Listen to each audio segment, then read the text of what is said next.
श्री गणेशाय नमः, श्री सरस्वते नमः, सद्गुरु रामचंद्राय नमो नमः।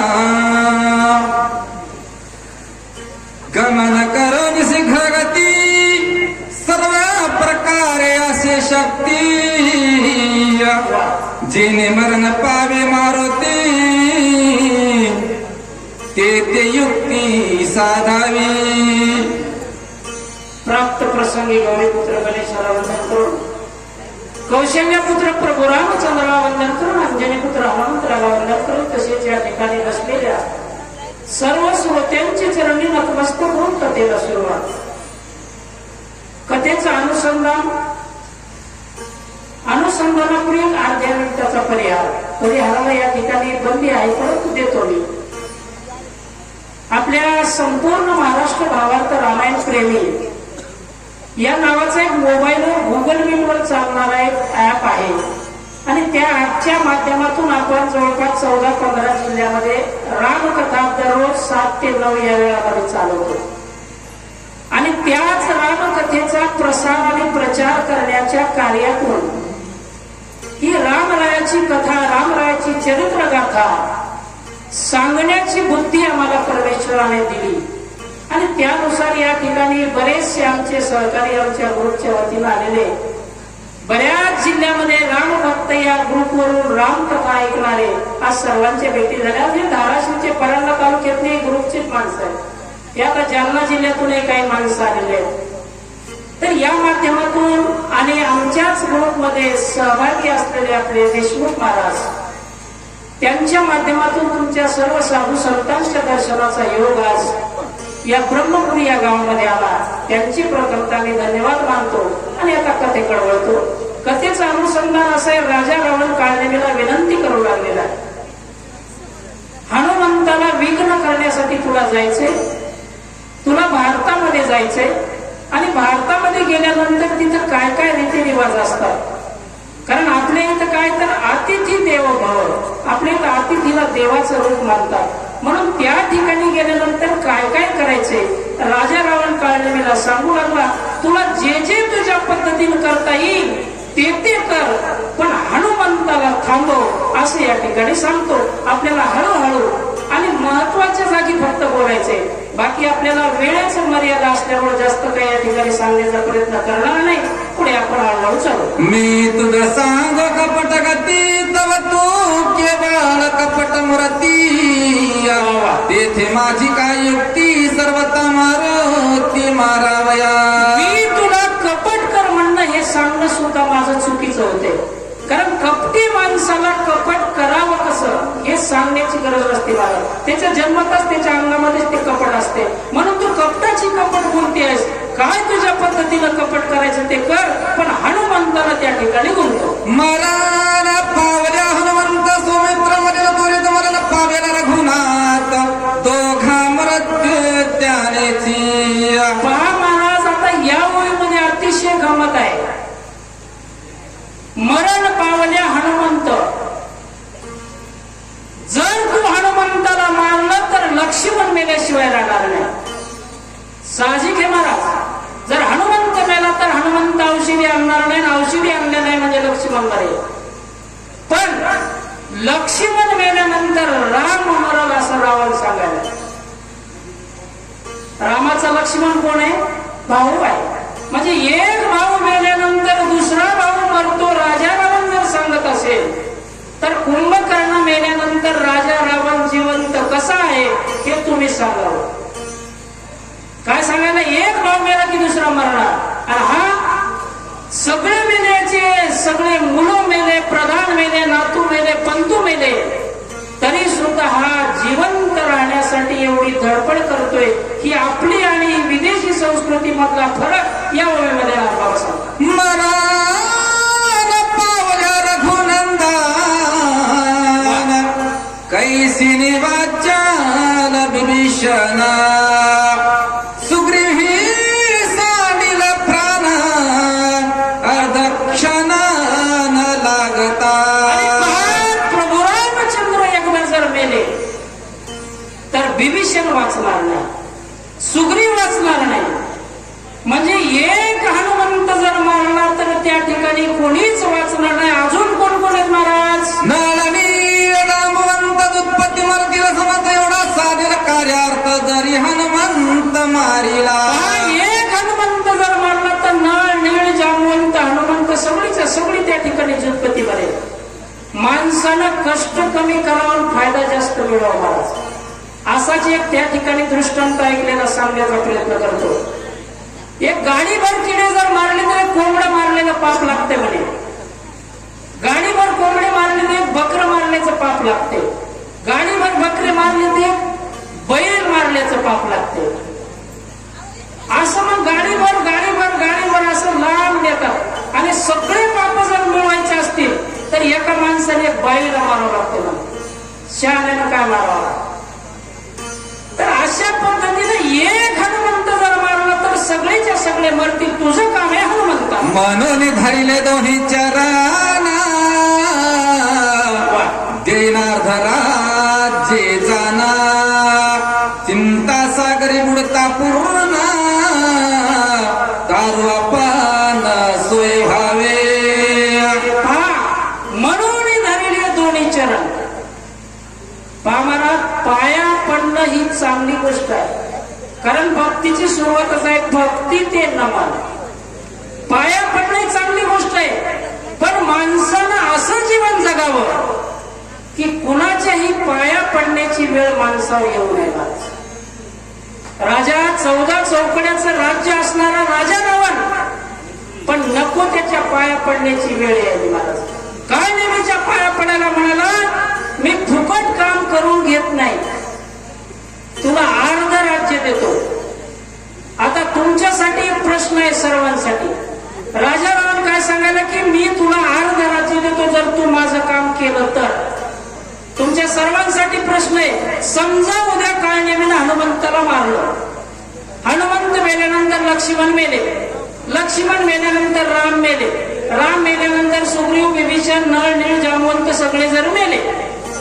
आणि त्याच संध्याकाळी जर हा काळनेमी राजा रावणाच्या घरी गेला आणि जर म्हणला मला माझं अर्ध राज्य द्या, तर रावण देईल का? तुम्ही सांगा. नाही देणार. मग कधीच न पाहिलेला राजा रावण तुम्हाला राज्य देणार नाही, कळाय नाही. मग या राक्षसाला कळलं काय काय म्हणावं ते ऐका पुढे. मग अग्राने भाती बहुता पडे चरणावरी मागुता मद होतसे प्रणंत अवस्था जीवदाता तू होई. पुन्हा त्या ठिकाणी त्या काळनेमीच्या पाया पडू लागला. आता बघा, कसली जरी वेळ आली तर माणसानं बायकोच्या पाया पडावं का? सांगा बरं. बायकोच्या पाया पडायला पाहिजे का महाराज? खोटे महाराज. कसली जरी वेळ आली तर नवऱ्यानं बायकोच्या पाया पडाव का? पडावं लागते. काय म्हणायचं? तुझ्या पाया पडतो, मला लाडक्या बहिणीचे पैसे दे. नाही महाराज.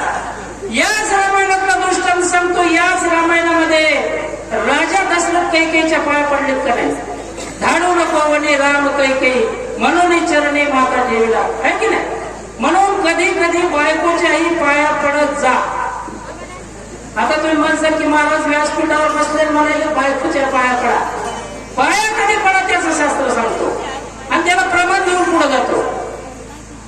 असाच एक जून महिन्यातला प्रसंग होता. पाऊस पडू लागला, पेरणी लागण्याची वेळ होती. आम्हाला पंढरपूरला जायचं होतं. परंतु आमच्या घरची मंडळी रुक्मिणी आमच्या समोर उभी राहिली. आधी शेत पेरा आणि मग पंढरपूरला जा. आम्ही म्हणलं हे बघ, ट्रॅक्टरवाल्याला सांगून ठेवलेले बी आणलेले, खत आणलेले, तुला पेरू वाटलं तर पेरून घे, नाही तर तसंच पडू दे. माझ्या वाडीला अडवू येऊ नको, तुझ्या पाया पडतो. जर माणूस देवाला जर जात असेल तर बायकोच्या पाया पडायला काही हरकत नाही. त्याचं प्रमाण आहे. देव जोडे तरी करावा हा धर्म. अशा ठिकाणी पाया पडा. पण लाडक्या बहिणीचे पैसे देतो या पाया पडतो हे म्हणणं चुकीचं नाही. हे म्हणणं त्या ठिकाणी बरोबर नाही. काय नेहमीच्या राजा रावण पाया पडू लागला काय म्हणतो? ऐसे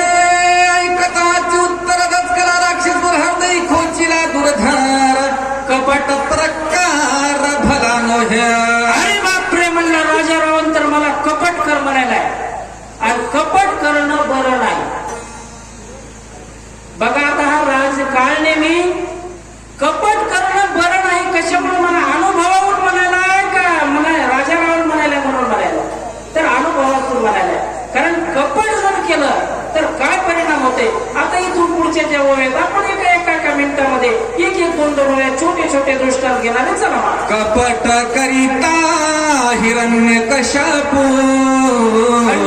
खंड विखंड केली वपू तेथे आमचा कोण प्रताप रुद्र रूप जिंकावया. महाराज हिरण्यकशिपूने त्या भक्त प्रल्हादासाठी कपट केलं.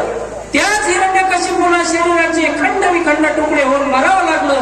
कपट करणं चांगलं नाही, दुसरा दृष्ट. कपट साधिले अमरेंद्रे भगी व्यापिले शरीरे कपट साधिले चंद्रे क्षयरोग थोरा व्यापिला. चंद्रानं कपट केलं, गुरुपत्नीशी छळ केला, त्याला डाग लागला महाराज. इंद्रानं कपट केलं ऐलेशी, त्याला सुद्धा अंगाला 1000 भाग पडले. आणि बघा माणसाचं आचरण असं असावं महाराज, माणसाच्या आचरणाला त्या ठिकाणी डाग लागू देऊ नका. कारण एकदा जर डाग लागला ना तर तुमच्या रिन साबणाला कोणत्याही साबणाला त्याला तो डाग निघत नाही.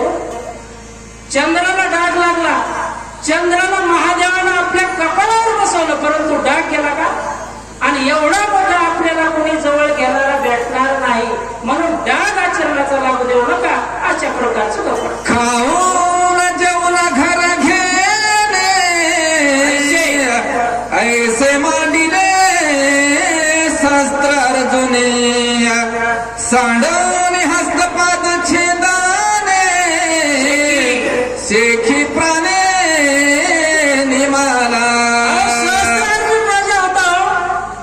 एका वनामध्ये जंगलामध्ये गेला, भूक लागली, तहान लागली, जमदग्नीच्या ऋषींच्या आश्रमामध्ये गेला आणि त्या ठिकाणी आपल्या रेणुका मातेनं त्यांना जेवायला केलं. कामधेनू आणली स्वर्गातून आणि जेवण वाढलं, खाल्लं पिल्लं आणि तीच कामधेनू घेऊन निघायला लागला, म्हणजे कपट करायला गेला. त्या परशुरामानं त्याचे 1000 हाताचे तुकडे केले आणि त्याला मरावं लागलं. कपट करणं चांगलं नाही, काळलं मी सांगतो. ये दे रावणे जाणून सांडून आराध चिन्ह भीक मागो गेला पण सीते कोरांना देई माते. रावणाचं सांगतो. अरे यानं म्हणले स्वतःचा राजधर्म सोडला, राजचिन्ह सर्व सोडलं, हातात म्हणले त्या काठी झोळी अडकवली आणि पंचवटीच्या ठिकाणी सीता मातेच्या दारात भीक मागायला गेला. आणि भीक काय म्हणून मागितलं सांगा मला. माता मने जियसी भोग पाह्या केसी कपटे मिळविले धुळीसी सहपुत्र सैनेसी मारविले. माता म्हणे जीएसी. महाराज एखादा 80 वर्षाचा जरी भीक मागणारा याचक असेल आणि एखादी 5 वर्षाची जर मुलगी वाढणारी असेल तर तिला मायच म्हणावं लागते. माय भिक्षा वाढ आणि माय म्हणावं लागते, माईसारखं वागवावी लागते. पण इथं पहा, माता म्हणे जीएसी आणि भोग पाय. माता म्हणणार माझी बायको म्हणला, परिणाम नातू मेले, बंधू मेले, घरी दिवा लावायला सुद्धा माणूस राहिला नाही. एकटा राजा रावांची उतरायला. आपल्या आणि त्यांच्या संस्कृतीमध्ये एवढा जमीन आसमानचा फरक आहे. मला संस्कृतीचं चिंतन एका मिनिटात सांगून चालत पुढे जातो. बघा, राजा रामाच्या बाणानं, शेवटच्या बाणानं राजा रावण मेला आणि रावण मेल्यानंतर रावणाची ज्येष्ठ पत्नी असणारी मंदोदरी त्या रणांगणावर आली. बिभीषणाला विचारू लागली, माझ्या नवऱ्याला मारणारा कोण आहे? बिभीषणाला सांगितलं ते म्हणले त्या कोपऱ्यात ते बसलेला आहे, त्या रामानं म्हणले तुझ्या नवऱ्याला मार. मंदोदरी रामाकडे चालली. दिवस माळवायचा वेळ झालेली होती. मंदोदरी रामाकडे जात असताना मंदोदरीची सावली रामाच्या बाजूला थोडी समोर गेली. समोर गेल्यानंतर रामाला ती सावली ओळखली. म्हणले ही गड्याची नाही, ही बाईची सावली. आणि ती सावली पाहिल्यानंतर राम पाठीमागे फिरले आणि कोण आहे माय तिकडे म्हणले. त्याच्यानंतर मंदोदरीनं सांगितलं, रामा मी राजा रावणाची ज्येष्ठ पत्नी आहे, मी तुझ्याकडेच आले होते. कशाला? काय नाही म्हणले, माझ्या नवऱ्यामध्ये अशी कोणती शक्ती कमी आहे ज्यामुळं माझ्या नवऱ्याला मरावं लागलं, आणि तुझ्यामध्ये अशी कोणती शक्ती जास्त आहे ज्यामुळं तुला विजय मिळाला, हे पाहण्यासाठी आले होते. आता पाहिलं आणि आता चाललं. राम म्हणले पाहिलं म्हणजे काय पाहिलं? तेच पाहिलं म्हणले की ज्या तुझी पत्नी नेणाऱ्याची बायको तुझ्या समोर आल्यानंतर सुद्धा तिच्यामध्ये तुला माळ दिसली आणि त्याचमुळे तुला विजय मिळाला. ही त्यांची आपली संस्कृती आणि ही त्यांची संस्कृती. आपल्या संस्कृतीमध्ये आई मायच म्हणावं लागतंय आणि त्यांच्या संस्कृतीमध्ये माता म्हणून पुन्हा तिलाच बायको करायला निघाला. परिणाम सगळेच्या सगळे मेले. म्हणजे कपट करणं चांगलं नाही, कळलं मी. इतराची गती कायसी कपटे नाळले देवासीश्वरत प्रसादने मानसी सोये भिक्केसी लागला. म्हणले सगळ्याच या देवाचं सांगतो. या देवान सुद्धा काय कपट केलं? देवाने सुद्धा कपट केलं आणि त्या कपटाचा परिणाम काय झाला, कसं कपट केलं पुढच्या आपण होऊन या रंका बळीशी मागू लागला भिका तिने द्वारपाळ केला देखा असंख्य पुराण्या सांख्ये बोलती. या देवानं म्हणले छोट बुटकं असं वामनाचं रूप घेतलं, बळीच्या दारामध्ये गेला आणि मला 3 पाऊल जागा दे. मला जागा मागताना छोटा होता, 2 पावलं 2 स्वर्ग आणि पृथ्वी आठवली, 3रा पाऊल कुठं ठेवू? रूप मोठं घेतलं म्हणजे कपट केलं. बळीच्या डोक्यावर ठेवलं, बळी पाताळात घातला. त्याचा परिणाम त्या बळीच्या दारात सिक्युरिटी गार्ड व्हावं लागलं महाराज. त्याच्या दरवाजावर देवाला कपट चुकलं नाही, मी कपट करायला गेला, माझं काय होईल? या लागी कपटाची वार्ता भली नोहे गा सर्वथा कपट करिता कपिनाथा सोघातासी करावे. म्हणून म्हणले कपटाची वार्ता चांगली नाही, कपट करणं चांगलं नाही. कपट करायला गेल्यावर त्याचं तळपट निघल्याशिवाय राहणार नाही. मी हनुमंताला कपट करायला चाललो म्हणजे आता मी स्वघाताला माझाच घात माझ्या हाताने करायला चाललो. काय नेहमी विचार करू लागलो. श्रीरामाचे निज भक्त वा त्यासी कोणी कपट करिता ते स्वयंची मरण पावता नरक भोगीत अनिवार्य. राजा रावण कपट कर म्हणाले ते कोणाला?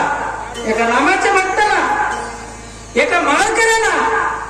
आणि बघा रामाच्या भक्ताला माळकऱ्याला जर कपट करायला गेलं ना, त्याचा दिवा देव काय नीट लागू देत नाही.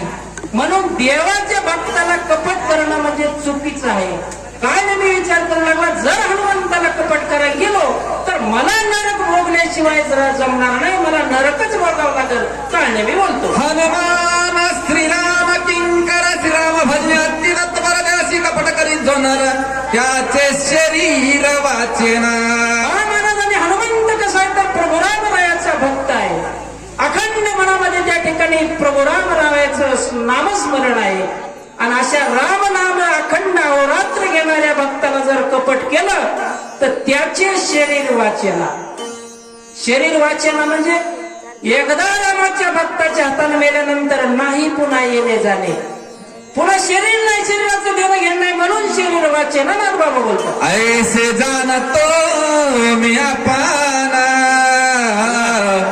सोय सांगत से रावणा कपिसी जे विघ्न करना ते मजसी मरणा ओढवले. आता राजा रावण जे सांगायला, आता मला माझं मरण जवळ आलेलं, माझी पायली भरली. कारण एका रामाच्या भक्ताला कपट करायला झाला म्हणजे मी आता तिकडून पुन्हा काही वापस येत नाही. काय नाही मी विचार अर्धराजे देन मने मदने माल्या प्राणे राज्य कोण भोगावे. अरे या ठिकाणी राजा रावण अर्ध राज्य देतो म्हणतो. बघा महाराज, आपण सर्व ग्रामीण भागातले शेतकरी आहोत. शेतकऱ्यांनी जर आत्महत्या केली तर सरकार 5 लाख देत आहे म्हणे. अरे पण तुम्ही गेल्यानंतर ते 5 लाख कोणी खायचे? काय नाही, मी विचार करू लागला, अरे अर्ध राज्य देतो पण मी हनुमंताच्या हाताने वाचत नाही, आणि मी तिकडे मेल्यानंतर मग घरच्यांना कोणाला खायचंय? आता म्हणले माझं मरण जवळ आलं, काय नाही, मी विचार करतो. आता नवच तारा होय तरी रावणाची करील घाता, तया परीस हनुमंत होय आम्हा ते हित काही.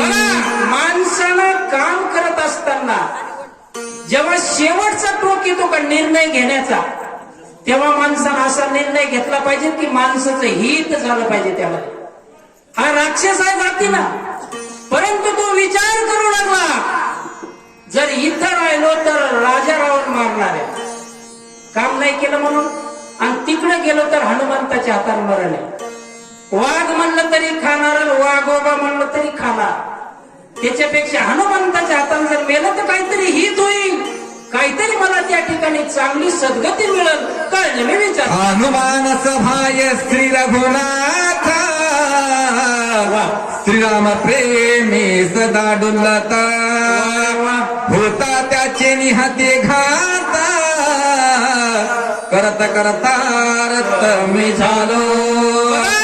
हनुमंत कसा आहे तर अखंड प्रभू रामरायाचं श्रीराम जय राम जय जय राम असा अखंड नामस्मरण करणारा भक्त आहे. त्याच्या हातात जर मेलो तर नक्कीच माझं जीवन इथं कृतकृतार्थ झालं, माझं कल्याण नक्की झाल्याशिवाय राहणार नाही, कळलं. ऐसे विचारून मला देत रामच मी तुझी आज्ञा उल्लंघोनी सामर्थ्य दन्नी असेना. अशा प्रकारे राजा रावणाच्या वचनाला मान दिला. महाराज तुमचं वचन कोण पाळणार नाही, तुमचं वचन कोणी पाळणार नाही असं या जगात सुद्धा नाही. अजून काय बोल, ऐसा कोण आहे थोरा जो उल्लंघू शके तुझे उत्तर, वेगे करोनी नमस्कार निशाचर हुसळला. अशा पद्धतीने त्या राजा रावणाला सांगितलं, बाबा या जगामध्ये काय, या त्रिभुवनामध्ये तुझं उत्तर, तुझा प्रश्न कोणी पाळणार नाही असं कोणी आहे का? नाही बाबा, आता तुझं मी काम करतो असं म्हणून त्या ठिकाणावरून त्या काळ नेमीनं स्वतःच उद्धार केलं. पर्वता पाळे जो मारत तो आपण गेला शिखरपती वत्ती माया केल्या तिने गोती केही परिसावी. पहा महाराज, आता या वळीमध्ये सुंदर गमत आहे. हनुमंताच्या अगोदर काळण्याने तिथं पोहोचला. बघा हनुमंताचं तुम्हाला माहिती त्याचा वेग कसा आहे. मनोजेव मारुतुल्य वेग, मनाच्याही वेगाच्या पुढचा वेग असणारा हनुमंतराया, याला नभो वेग हे आहे, वेग आहे. तरी सुद्धा हनुमंताच्या अगोदर गेला. आता त्याची गंमत अशी, एक तर ओवी आता आमच्या नारद महाराजांनी सांगितली, उपरा उपरी गगनांते सत्य लोकांपर्यंत वरी. दुसरी गोष्ट अशी सांगतो की चांगल्यापेक्षा वांगल्याला गती जास्त असते. महाराज आपण सगळे शेतकरी आहेत, उन्हाळ्यामध्ये रान आपलं नांगरतो, बाळ्या आणतो, रोटावेटर आणतो, पाऊस पडल्यानंतर पेरतो, पेरल्यानंतर धन आधी निघतंय का तर चांगल्यापेक्षा वांगल्याला वेग जास्त. आपल्या आता सगळ्या महाराष्ट्रामध्ये ना सगळ्या भारतामध्ये घरकुल आलेत, प्रत्येक गावात. आमच्या गावात आले, तुमच्या गावात आलेत का? या घरकुलाचा सर्वे झालता 2018 का 17 झालेला आहे, म्हणजे 7-8 वर्ष झाले. महाराज घरकुल प्रत्येकाला मिळणं ही चांगली गोष्ट आहे, सरकारचा उपक्रम चांगला आहे. पण 17ला झालेला सर्वे आता 26 मध्ये ते घरकुल यायले. 8 वर्ष लागले चांगल्या कामाला. आणि आता निवडणूक ठरवू द्या उद्या जिल्हा परिषदची, दारूचे बॉक्स बघा घरी आपल्या कधी येतात. एका घंट्यात गावात चांगल्यापेक्षा वांगल्याला वेग जास्त, म्हणून हनुमंत त्या ठिकाणी उड्डाण वर करेपर्यंत हे मधल्या मार्गाला अगोदर पोहोचले. येथे जाऊन रक्षका केला राम निर्माण, फळे जळे संपूर्ण वृक्षरोपण तिरमे. मायावी राक्षसात गेला बी असं धारण केला बी, झाडं लावली बी, त्याला फळ आले बी महाराज. हा पान घेऊन अग्निहोत्रात आपस निशाच्या दिशे उपवासी निरंतर गेले उद्धर खपाटी. हा असा तापस वेश धारण केला की जसा काय कोणी म्हणून कितीतरी वर्षाचा तप करतो, पोट सगळं खपाटीला गेलेलं आहे. माथा बटाटा संभार परिधान त्याशिवाय क्रांबर वक्री वाळले श्याम शुभारात विचित्र आणि असा हासती. विचित्र दिसायला डोक्यावर म्हणले केसाचा संभार वाढवलेला, सगळं त्या ठिकाणी अंगाला भस्म लावलं. का खबर हाताने न बुडाले केसांत वर प्रसरूपतेथ जप करीत एकाग्र. असा जप करीत बसला महाराज, कोणी म्हणेल ओरिजिनल महाराज.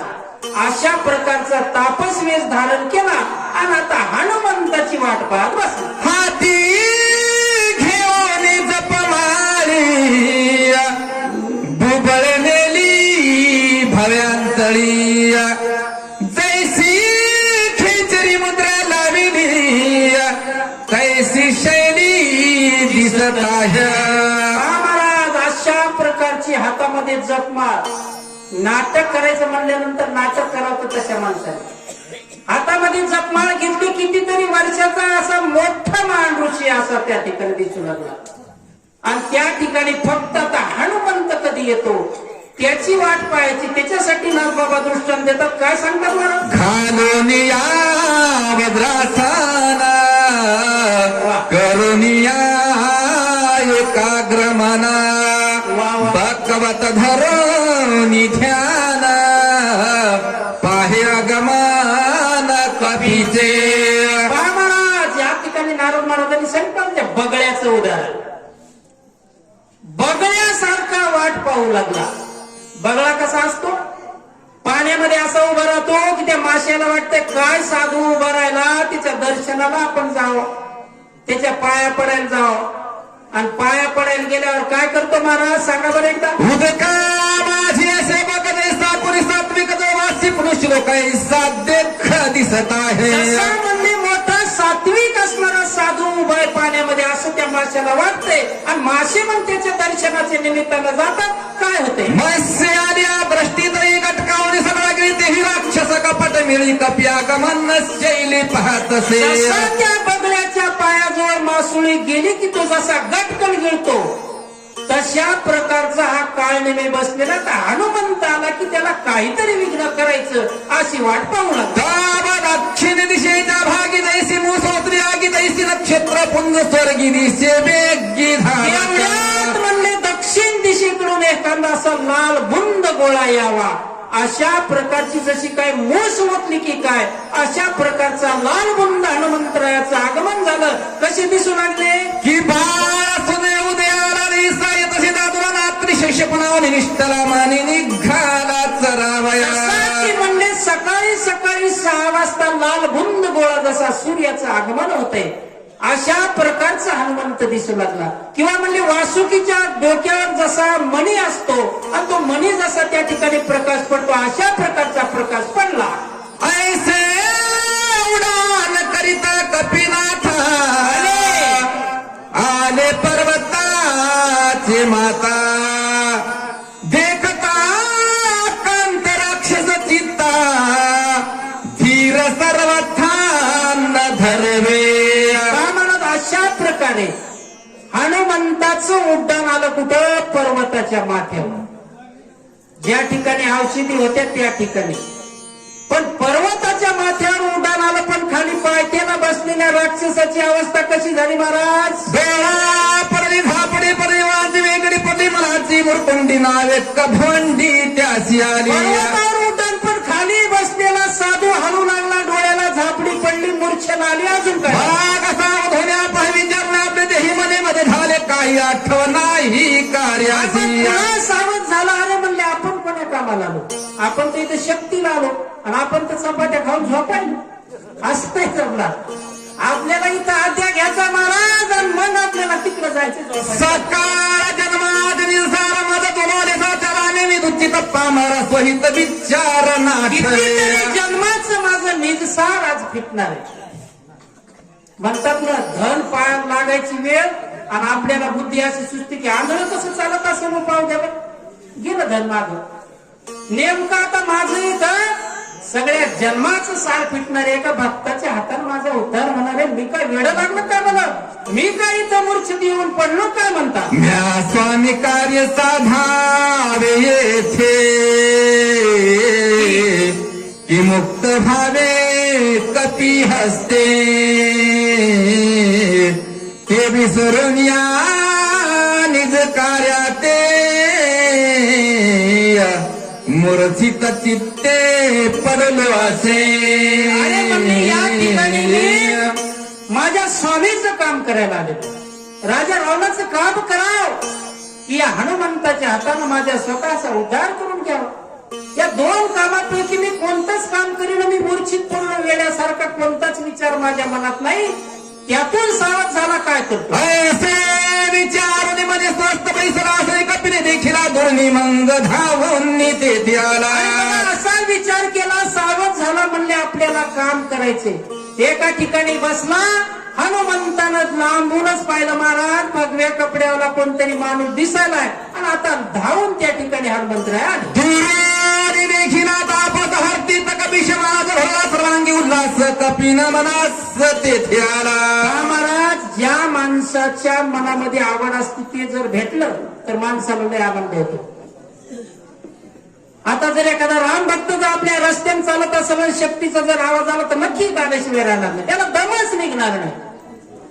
माझ्या हनुमंताला वाटलं आपल्या इथं कोणीतरी जातीचा माणूस दिसायला. नक्की म्हणले आपल्या जातीचा माणूस आहे. त्याचं अगोदर दर्शन घेऊन नंतर आपलं काम करू. हनुमंतराय तिथं आले. हनुमान श्रीराम किंकर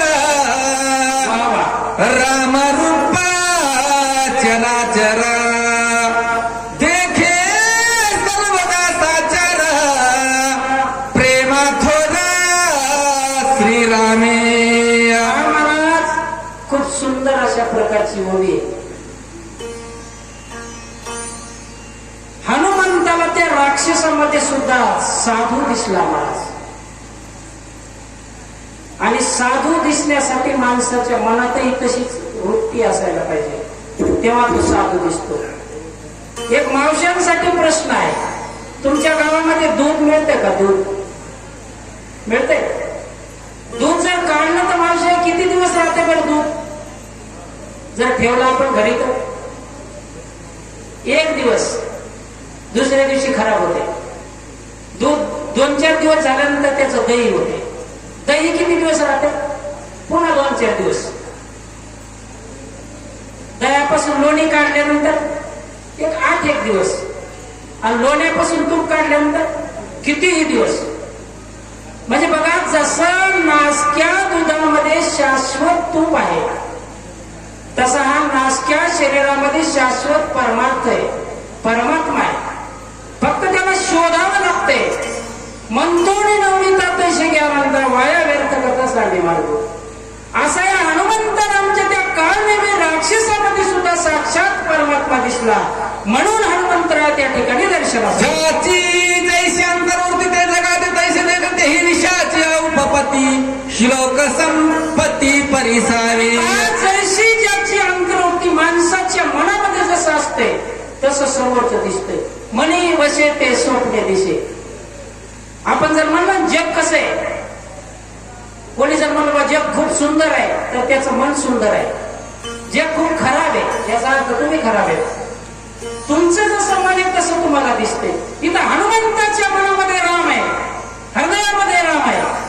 त्याला समोर सुद्धा कोणाच्या मध्ये सुद्धा रामच दिसला. काय नाही राक्षस असून सुद्धा राजा राम. सज्जनाचे मुख्य लक्षण ब्रह्मरूपा सोयापन जग देखणे ब्रह्मपूर्ण कपट चिन्ह तो नाथ बाबांनी सज्जनाचे लक्षण सांगितले. सज्जन माणसाला सज्जनच दिसतात आणि सज्जन माणसाला सगळं जगत सज्जन वाटते. सज्जनाचं लक्षणच असे स्वतः आपण ब्रह्मपूर्ण दिसतो. हृदयामध्ये मी राम, सर्व सुखाचा राम. आणि आपल्या मनामध्ये जर राम असेल तर दुसऱ्याच्या मनामध्ये सुद्धा रामच दिसायला पाहिजे. त्याला म्हणतात सज्जन माणूस. आणि एकदा आपल्या मनामधला किंवा आपल्या हृदयामधला राम निघून गेला की अशा भिंतीला चिटकावं लागतं, त्याला 1 रुपया चिटकावं लागतं आणि सगळे फोन करावं लागतात. म्हणून आपल्या देहामध्ये राम आहे तर दुसऱ्याच्या देहामध्ये राम दिसावा सज्जनाचं लक्ष. जिने काम क्रोध इंद्रियाचे द्वंद खनून यशाचा कंद प्रमानंद पावले. दुसऱ्यामध्ये भगवंताला पाहायचं असेल तर काम क्रोध लोभ मद मच्छर हे जे म्हणले षडविकार आहे हे षडविकार घालावे लागतात आणि षडविकार जर गेले तेव्हा तो माणूस ब्रह्मपूर्ण होतो. तेव्हा त्याला दुसऱ्यामध्ये सुद्धा राम दिसतो प्रब्रह्म दिसतो अशी अवस्था घालतात. त्यासी दशे द्रष्टा दर्शन ध्येय ध्यानी ध्यान ज्ञातानि ज्ञान आवगे सिद्ध खान भासता. त्या माणसाची बुद्धी मनातलं जे मन आहे दृश्य द्रष्टा आणि दर्शन. दृश्य म्हणजे जो पाहतो ती वस्तू, द्रष्टा म्हणजे जो पाहणार आहे तो माणूस आणि त्याचं झालेलं दर्शन ही त्रिपुटी त्याची मावळून जाते महाराज. तेव्हा त्याला समोरच्या मध्ये सुद्धा प्रब्रह्म दिसतो. सज्जनाचं लक्षण नागबाबा सांगतात. जे सज्जनाचे लक्षण लुब्ध जे कावितेशा सांगो त्याचेही चिन्ह सावधान अवधारा. पैशावाल्याचं सांगतो म्हणले छोटस. पैशावाल्याचं लक्षण सांगू का? पैशावाले माणसं कसे असतात त्याचे लक्षण सांगतो म्हणले ऐका. दर्वलाभ देखे जापासी सदा ओळखे तयासी अनुमात्र नवलंगी वचनासी मने सर्वस्वेसी मी दास तुझा. पैशावाल्याचे लक्षण बाबा सांगू लागले. ज्याच्याकडे जास्त पैसे त्याच्या माणूस पुढं पुढं पुढं पुढं पुढं पुढं करत राहतो. त्याचा दास मला सांगा का आम्ही आहेत ऐकायला कशामुळं फक्त पैशामुळं आणि जरा का गरीबी येऊ दे ना त्यांना कोणीच विचारत नाही. आता म्हणले सकाळी सकाळी जर एखादा आपल्या परभणीकडून एखादा खासदार यायला आणि इकडून एखादा एक साधू यायला खरं सांगा तुम्हाला कोणाला घरी न्यावं वाटत? साधूला का त्या खासदाराला? खासदाराला. कशामुळं हे घर कोणाला आहे पुन्हा दुसरी एखादी विहीर शेतात घेऊन त्याच्या ओळखी पैसा. पण साधूला ओळखणार नाही. पैशावाल्याची लक्षणं सुद्धा नाव बाबा सांग. देखे धनवंत व्यवहार सौजन्य त्यासी त्यादरे विरक्त देखून एक सरे सोयदातारे बैसवी. म्हणजे त्या ठिकाणी फक्त धनवंताला महत्व देणारा माणूस. एखादा वैराग्यवान जर असेल तर त्याला वाट पाहत बस येतो मी देतो तुला मेला वाट पाहत पण त्याच्याकडे जाणार नाही. आणि धनवंताच्या मात्र समोर मने भगवंताची कोण सत्ता सिद्ध ईश्वर भोगा सत्ता जाणोय धरिता पसता अभाग्यता की हणी. धनवंत जे लोक असतात पैशावाले पैशाच्या अभिमानावाले. आज काय इथं मला सुंदर असा काय नजारा दिसला. शक्तीमध्ये एवढे सारे रामभक्त एका असे डोळ्याची पापण सुद्धा लावून देत नाही एवढा चित्त देऊन त्या ठिकाणी रामकथा ऐकतात. आणि पैशावाल्याचं सांगू का? पैशावाले लोक घरी झोपलेले महाराज. पैशावाले लोक म्हणतात अरे आपल्याला एवढं मोठं देवानं पैसे दिलेत काय गरज आहे म्हणले इकडे जाऊन रामायणाने ऐकायचं. सगळं दिले आपल्या देवाला. येणे लोक म्हणलं जाऊन रात रात जागते तिथं. कारण म्हणले सगळंच्या सगळं आपल्याला पैशाला दिलेले. परंतु महाराज पैसा कामी येत नाही ना. तुम्हाला सांगू का? एखादा छोटासा दृष्टांत देतो. जाऊ दे 1 मिनिट पुन्हा 2 वेळा जरा फास्ट घेतो. वाढूया. बघा आपण एक बॅग भरून पैसे 500-500च्या नोटा घेऊन अमेरिकेला गेलो. तिथं नोटा चालतील का आपल्या महाराज? नाही चालणार. चालणार नाही. कारण त्या देशातले पैसे दुसरे असतील आपले दुसरे असतील. बरं तेवढीच बॅग भरून जर आपण सोनं घेऊन गेलो समजा अमेरिकेत चालत ना तिथं सोनं? नक्की चालत. कारण सोनं जगात कुठेही चालते. आणि तेवढं सोनं घेऊन आपण जर स्वर्गात गेलो तर जमल का? नाही मला चालणारच नाही सोनं तिथं. तिथं काही चालत नाही. तिथं फक्त एक नाणं चालतंय ते नाणं कमवा तुम्ही. कोणतं नाणं चालतं?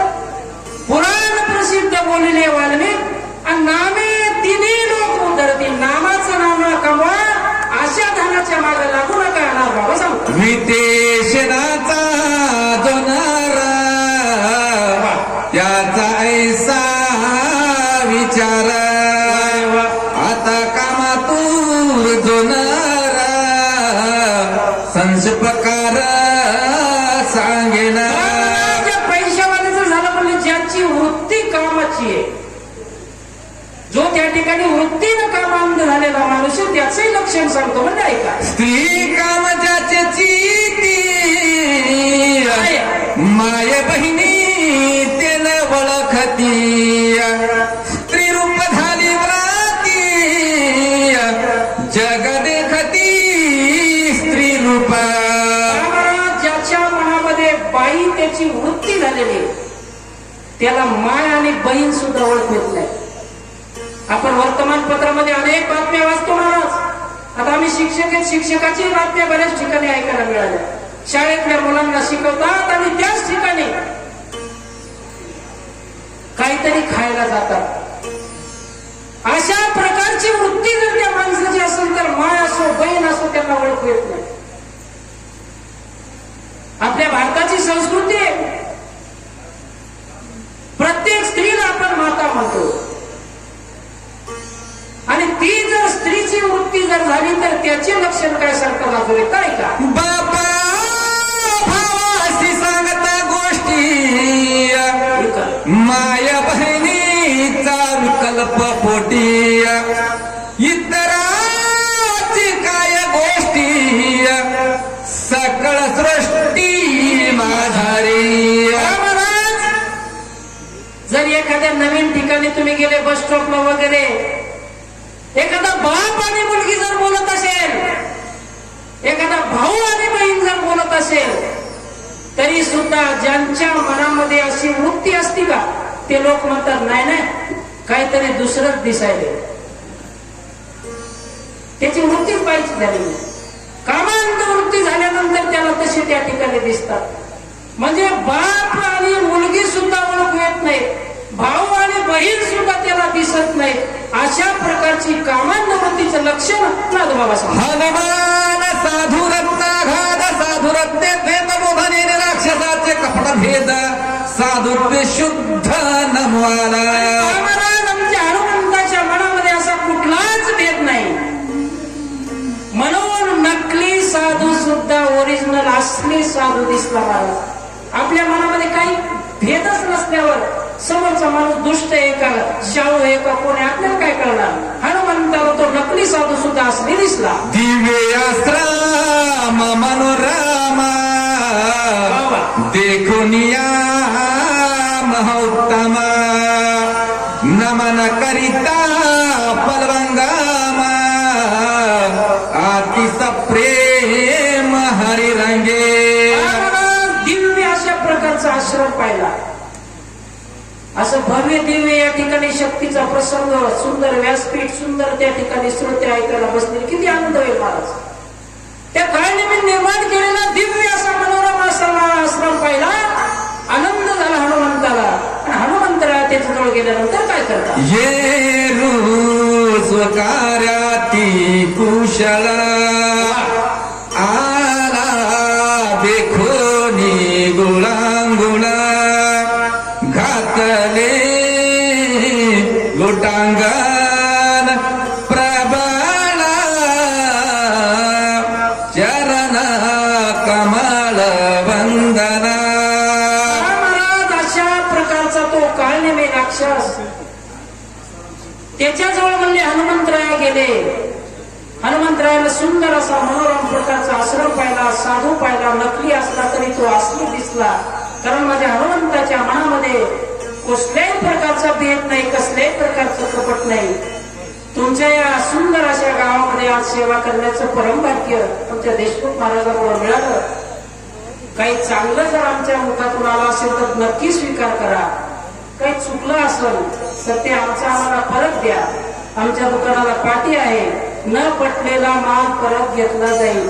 त्यामुळे चुकलं लिखलं असलं तर आमच्या पदरात टाका आणि झालेली सर्व सेवा तुमच्या सर्व साधू संतांच्या आमच्या वनवासी मंडळांच्या चरणाशी समर्पित करून याच ठिकाणी काम करतो. प्रभु रामचंद्र भगवान की जय. कपिवर महारुद्र हनुमान की जय. शांती वर्मा